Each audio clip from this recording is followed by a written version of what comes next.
Well, all right. It's a marvelous Monday. We are here with Walter Luckett, the All-American, Walt's World, in full effect, talking NBA. What's happening, my brother? How you doing, man? I'm doing fine, and I have two words to say. Game over. Oh, come on, Walt. Come on, man. You think Game over. you think it's over? You Yes, think it's I over? think it's over. Yes. Well, okay, so let's review. Let's go to the videotape. Okay, so 123 to 119 at Phoenix. Milwaukee Bucks win. Giannis, 32 points. Chris Middleton, the star of the game, probably the MVP right now, Thank you. 29 points. 29 points. And then you got your boy Holiday, 27 points. 27. Phenomenal. Pat Connaughton got 14, It was just really stellar team basketball. I really was excited about the way they played. But I'll say this: they're bigger, stronger, and they got a very, what I would call a cohesive basketball team. I know they were better on paper, but they also show the physicality out there. And the difference in size does matter. You look at the guards, six guards, 6'8" guards compared to 5'9" and 6'5" guards.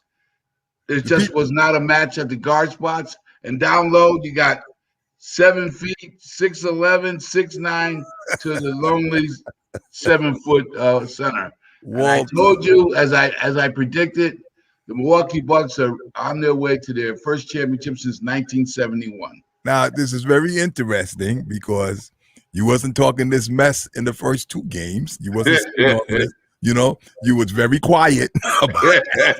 You had nothing to say. And guess what? I got another take on it. All right, okay. You ready, All-American? Yes, I am, sir. I got another take on it. I think that they won despite not playing the best game they could have played. Now, I'm going to tell you why. Because their center, Brook Lopez, scored 9 points and 6 rebounds. Their center. That's going to come back to haunt them. Because, listen, let's face it, right? They didn't win that game. Phoenix lost the game. Now, you might disagree with me, but let's go to the videotape, right? Okay. Both of us were talking about this while the game was going on. Number one, right? Bad coaching. Now, I love my boy Monty, and I think he's done a great job. You already agree with me on this, right? There's no reason why Cam should not have been playing in the game instead of, I hate to say it, Chris Paul. No question. Chris Paul, they got his number now. Now, what's interesting about this is that they got his number because of the fact that Drew Holiday was on him. Drew Holiday can't guard everybody, right? He can't guard everybody. Now, even if Cam would have got more time, even with Paul in the game, right? I think that Drew Holiday can't guard both of them. Chris Middleton is not that great of a defensive player. He's not. And neither is Giannis, for one, everything being for real. Look, I mean, they keep ranting and raving about him being a great defensive player.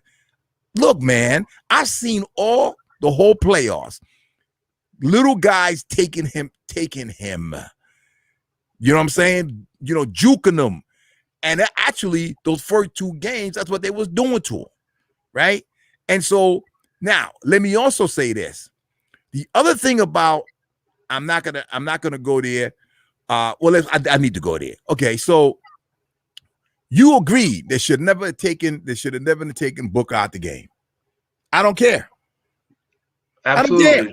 Absolutely. And also, after shooting 7 Jaybirds in a row, and most important too, you talk about the kid Johnson, who I think should be a starter, number one. He's about 6'8", 6'9", a great defensive player. He only got 2 shots at the basket, actually 3. Made 2 out of 3.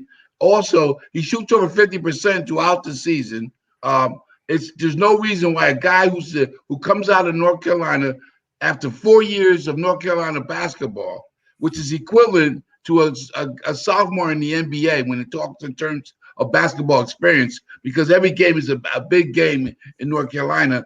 To have him on the bench is going back to coaching. Now, everybody knows Monty Williams is certainly deserving of all the accolades that he received, but he got some explaining to do when it comes to substitution. Also, think about the guard play. The two guards, all right? Chris Paul and Booker, they take all the shots. They take maybe all the shots, and you look at the shot disparity on the team.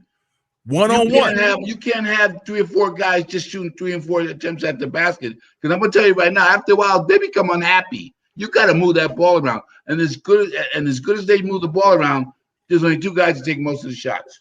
Now, I rest my case. And I'm gonna say this, right? Yeah, you rest your case, but you made mine, which is that Phoenix lost the game. The Bucks didn't win the game. Jay Crowder scored 10 points. Jay Crowder has been hot, right? He played 40 minutes. He should have had more than 10 points, but he didn't get the ball. Bridges, another one, played 33 minutes, only scored 13 points. Why? Because he didn't get the ball. Now, even DeAndre Ayton, who scored 20, right? He got 10 rebounds. He did his job, right? He didn't get the ball. How many times did Aiden get the ball inside to be able to get some of them guys in foul trouble? That's a good point. That's a great point. He didn't get the ball inside, right? Torrey Craig, who's been playing fantastic, only played 9 minutes and got 3 points. He's a shooter. So what does that tell you, Juan? It tells you that the coach has really failed the ball team, but also all season long we hear about how great Chris Paul is as a team leader. Okay, right. He's a coach's dream out there on the court. He should have been able to notice that on the court and took advantage of it, but he didn't because he was so busy trying to win the game himself. You can't do that. I mean, At the end of the day, let's talk about Milwaukee. They made that adjustment. The Greek Freak always shooting threes and penetrating, coming up down the court. He was actually a playmaker of that game.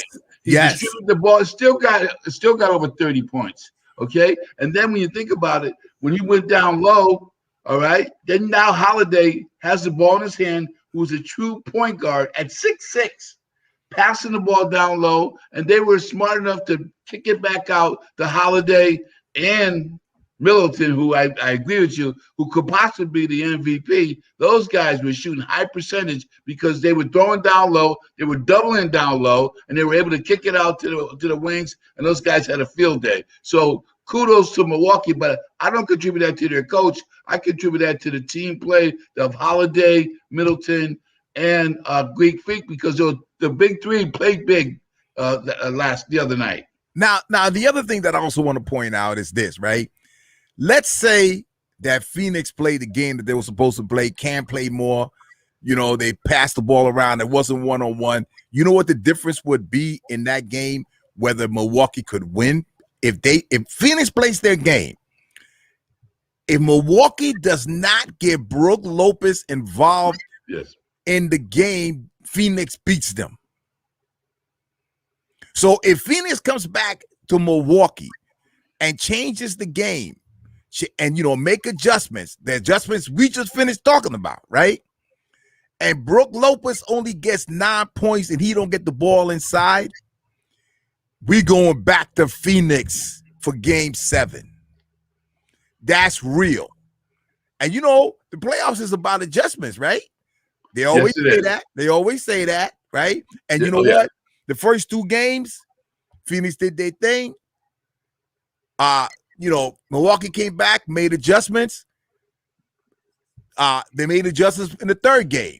But they won 3 straight games in a row. That's what I'm saying. Who does that in the NBA? Not too often. That's what I'm talking about. And you know what that is? Because after the 3rd game, Phoenix didn't make no adjustments going into the 4th game, and still didn't make no adjustments going into the 5th game, right? And that's the problem. Now, look, I think Chris Paul is an amazing ball player. In his prime, I think that him and Booker could have played one-on-one and beat them. in his prime, right? But that ain't the case anymore. I told you, let's go back to this now, back to the videotape, right? Remember I told you, I said, if Phoenix runs the ball and they get those big men tired, and you know that they got a chance to win that game, and then they'll be up 3-2. That's what I said, right? What happened? First quarter was running them out the gym, right? What happened after that? You know what happened? Well, first of all, let me go back to the first quarter. About halfway through the first quarter, Chris Paul went out the game, and them young boys came in the game, right? And they started running them boys, and they were doing well. Then in the second quarter, who comes back in the game? Chris Paul. What is he doing? He's bringing the ball up court all slow. It gives the big men of Milwaukee a chance to stand back there and get some rest, take a couple of breaths, all of that, right? Yeah. Because the bottom, because you know the game, brother. You was all American, right? You know the game, leading scorer in Connecticut history. You know the game. The game is really all about the fact that, you have to put people on their heels. Now, it doesn't mean a fast break is not always, you get the rebound and you get ahead of everybody else. Somebody sneaks up and goes up court. A fast break is also transition basketball. Where somebody scores, you throw it out and you zooming it up court. Who did that? Tiny Archibald. Who did that? Calvin Murphy. Who did that? Magic Johnson. Isaiah Thomas. Who did? That's what they did. Yeah. And they had you on your heels. Even if you scored, you better run back down court because they're coming back quick. John Stockton was notorious for that. And guess what? And then you had Karl Malone running that court like crazy, finishing, right? That's how you beat Milwaukee. That's how But I have to interject and say, go ahead. The thing that we're missing here, yes, is the deepness of Milwaukee. Think about it. You got Tucker, Portis, and Connaughton, who were basically those three really played a key role in coming off that bench and really made a difference. You compare the bench scoring, and there's a big difference in who contributed to their teams. And again, that could be to coaching or the confidence that the coach has to their bench players. Because when you think about it, Johnson, there's no reason in anybody's minds that you can say he's not a good ball player. But you got to have the confidence in your players to put them out there to show that they have the abilities to get you to where you need to be. But those three guys were critical. Tucker, even though he's a pest on the court, he really makes a difference. The physicality that he brings to the team. Portis, the way he gets the crowd going. And he still hits a few jaybirds when he's open. And the other guy, oh my gosh, he leads the NBA in threes right now in the playoffs. Connaughton. So when you think about it percentage-wise, that matters because now the Greek Freak has confidence in kicking it out to the corner to Connaughton, and what does he do? He shoots the three. He makes 14 points? Is it? I believe it was. That's a lot of points for a guy coming off the bench. With minimal time. So again, give the bench credit. So on paper, they're a better team, and on the court, they're a better team because look at the size difference. See, why I think we're not alluding to the fact that their size matters because that right now they realize that. And they realize that we got to get physical with this team because we got one guy. If we get him on the bench, which is Ayton, we got the game won. And that's what they do. And the thing is this, though. Check it out, though. I mean, the thing is this, right? Size matters if you get the ball. That's true. Right. You know what I'm saying? Like, with the Suns, their role players and guys coming off the bench wasn't getting the ball. When they came in the game, all they were doing was standing there watching Booker and Chris Paul dribble around, double pick. There goes a shot. So they didn't score because they didn't have the ball. Nobody gave them the ball to score. That's what happened, right? And it's unfortunate to get 40 unimportant points because if you get 40 points, and they said it was pretty interesting in the fourth quarter, How many assists did Booker have? Zero. Exactly. Think about that. Think about that. That makes it easy to defend one. You can't win one-on-one. You can't. Michael never won one-on-one. Magic never won one-on-one.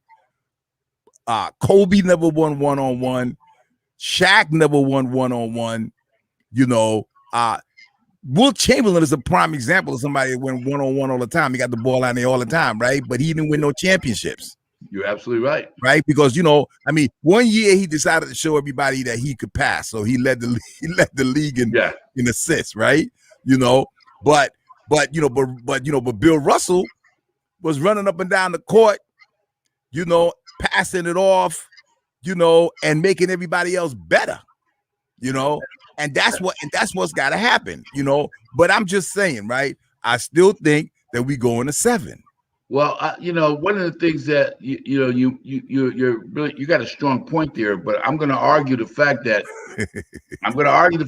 Middleton and Holiday is the key player in this whole tournament. Holiday is the unsung hero. Look at his stats for a point guard, and he epitomizes what a point guard should be. He distributes the ball, he rebounds, he can score, and he plays within his own range. He doesn't go outside his range, and he's very effective. And what's interesting, and I give him big kudos today, the Greek Freak. I mean, think about it. He started playing team basketball. Now, and I think his offensive play was pretty much, he played that way throughout the whole season, right, Juan? But he was smart enough to realize that we're not going to win if I don't settle down and get that ball to these guards where it needs to be and get down low and score when I need to score. You're right. He had his challenges at the foul line, but he's a very smart basketball player. And what Milwaukee's doing right now, they're playing smart basketball. Big up to him. And I gotta say that. But I disagree with you. I disagree with the person that's most important in these playoffs is Chris Paul. Because when Chris Paul was playing like we expect him to play, Phoenix won 2 games. Now he's not playing that way.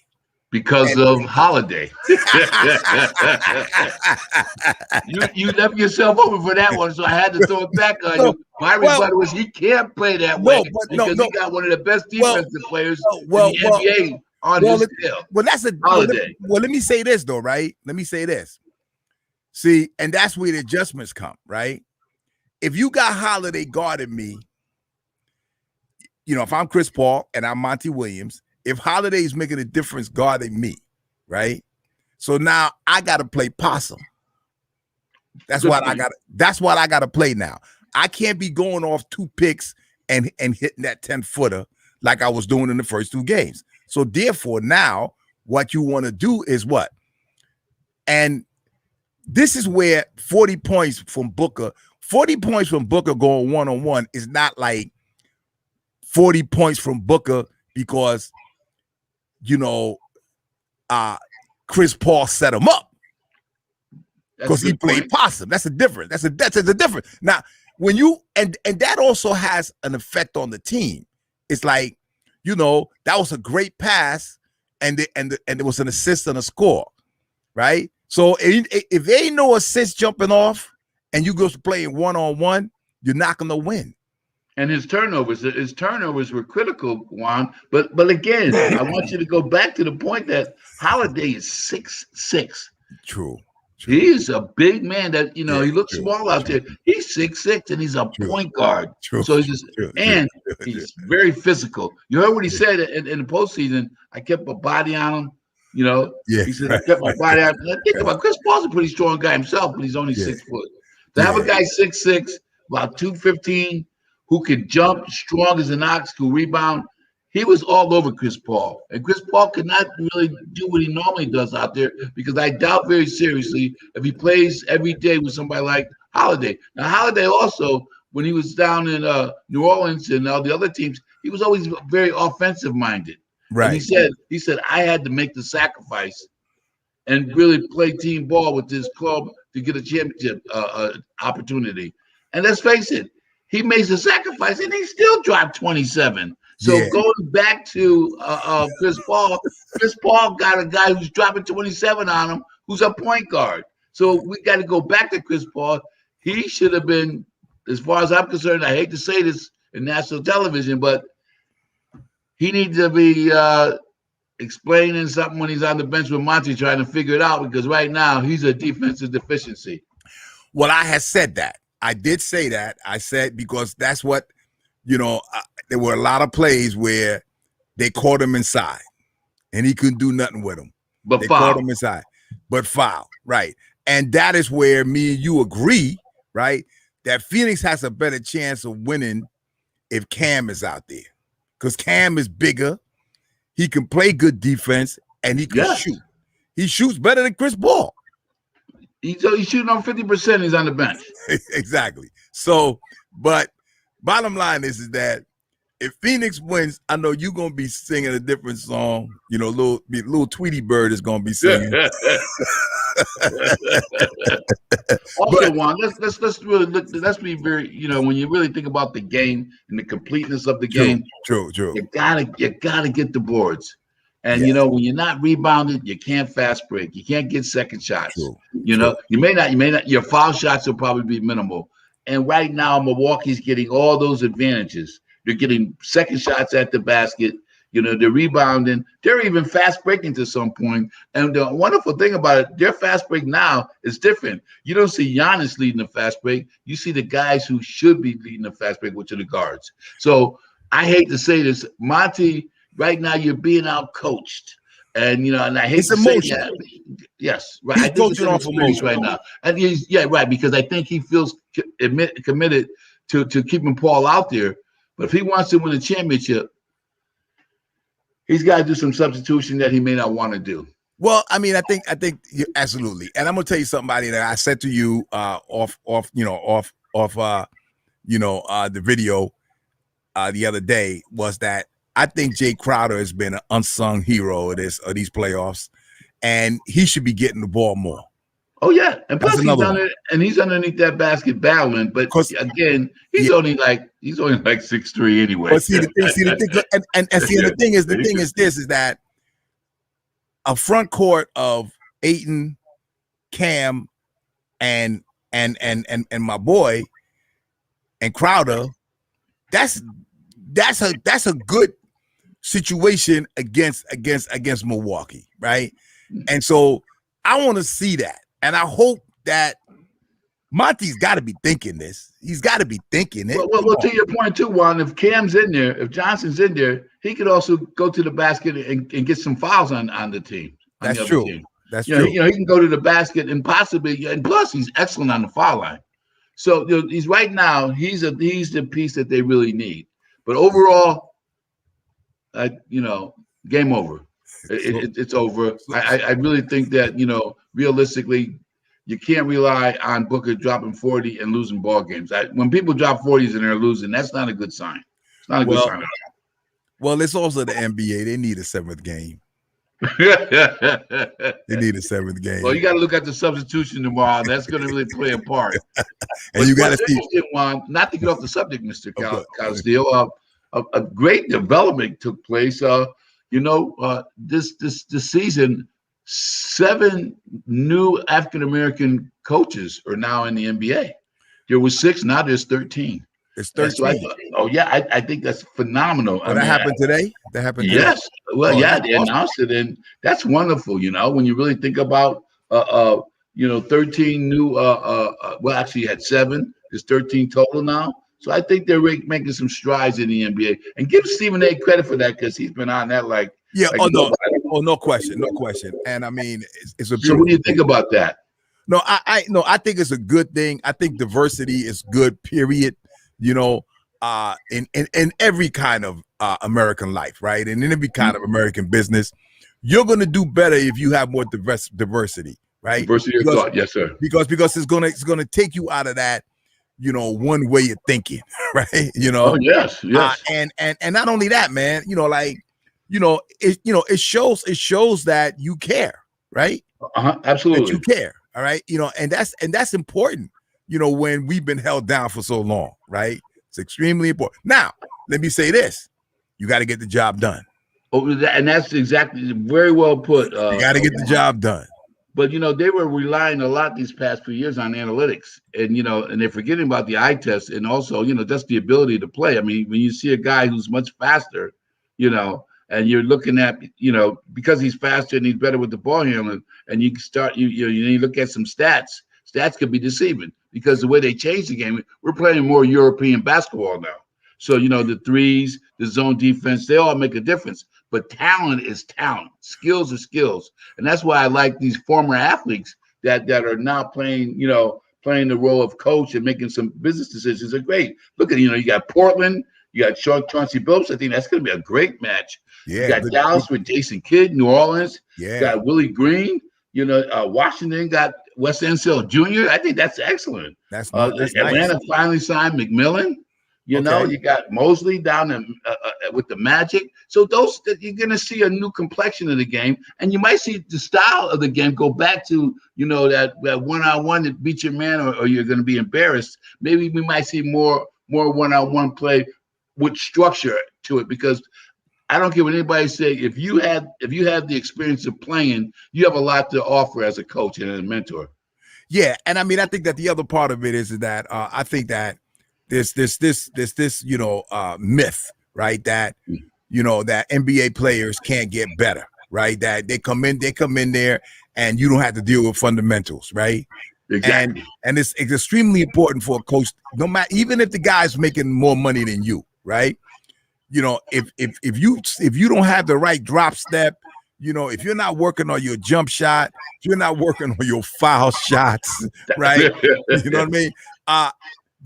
Then that's when good coaches are going to come in and teach, because, like that position of a coach is to teach. You're a teacher, right? And relationships with your player too. Understanding your players. Absolutely. Most definitely. So look at Boston, Juan. To your point, look at Boston. Boston now has an African-American coach now. Right. Believe it or not, one of the problems that they were having is that you got, a predominantly African-American lineup. Maybe there was some dissension with the coach. Look at Danny Ainge and those guys. They made they cleaned house in Boston. So now you might see a different kind of play, and they might be a very different type of basketball team this coming year. Absolutely. There's no question about that. So, all right, my brother. So we're going to see what's going to happen tomorrow. Game over. You say it's game over. I'm still going for my Suns, man. I'm still going for. I still think they got the best uniforms in the NBA, so they look good. You know what I mean? Listen, brother, have a good evening, man, and we talk again on Wednesday. Hopefully, we're talking about a 7th game. All right, my brother? I think I'm going to call you Stephen A, because he won 7 games too. Take care. Have a good evening, bro. You have a blessed weekend. All right, there you go. Of course, you've been checking out Walt's World NBA Talk right here, baby.